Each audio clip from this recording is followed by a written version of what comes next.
All right, Whitlock, Durant, Westbrook, best of friends. Bothered? Yeah, I am a little bothered. Seriously, it was, again, in a boring NBA regular season, the drama between Westbrook and Durant was kind of interesting. And it kind of reminded me of the old school where the Pistons clearly didn't like the Celtics. The Pistons clearly didn't like Michael Jordan. The Celtics clearly didn't like Michael Jordan. I like that. Why does everybody got to be BFF in professional basketball? One of your favorite shows is Billions. Yeah. Where the hedge fund guy and the attorney general are at odds. Yes. Drama. Like one of my favorite teams of all time. Remember the Miami Hurricanes in the 90s? Yeah, and Notre Dame. Okay, like nobody liked Miami. Florida State hated them. Florida hated them. The NCAA changed rules, crotch grabbing and thrusting. They were literally at odds with the people that ran the sport. Yeah. And then all of a sudden, we got Alabama. Nothing against Alabama. I like dynasties, but it's the same team every year. We all have to get comfortable with discomfort. Conflict is why they make movies. Like, Westbrook and KD gave us like 12 shows. But it was great. How long was that going to last? Okay, it was great this season, but next year, when we really, they don't like each other. The only thing that was going to make that series exciting now was Oklahoma City getting better and maybe actually being able to compete with Golden State. And I think we overstate back in the day. Magic and Isaiah were kissing before the finals. Remember yes, that? They were. In the 93 finals, Jordan and Barkley and the Suns players were hanging out after games at Jordan's restaurant in Chicago. Like, we overstate all this hate that they have for each other.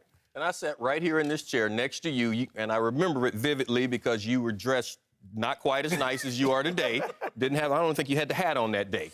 And I told you that I agreed with Durant when he said that this was a media fabrication. And I said, this is a conversation. These guys, was there some animosity? Were they upset? Yes. Was this some type of feud? No, this was a simple conversation. Westbrook's feelings were hurt.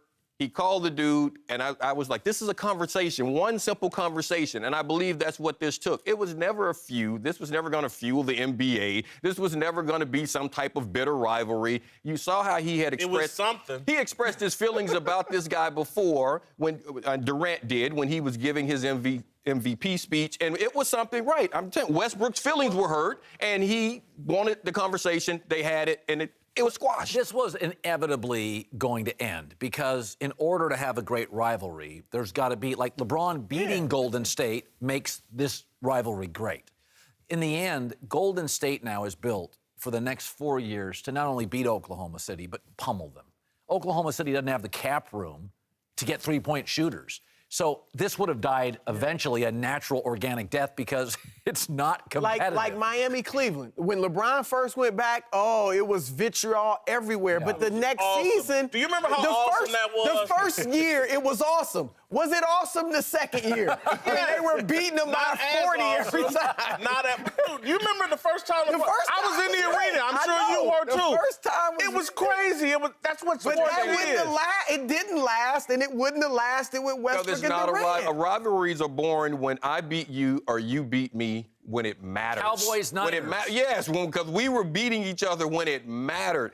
Other than that, it's not a rivalry. KD made the phone call. I guarantee you Westbrook was down. Look, they ain't got to be friends. And Westbrook's going to stay the course in Oklahoma City. That was the other thing Kendrick Perkins said. Look, your radio show was at its best when you and Jim Harbaugh didn't like each other. Right. Now the guy's sneaking into your dressing room, writing little love letters. You sit up here and cape up for him. Your radio show needed you and Harbaugh at each other's throats. Eventually, you have to grow.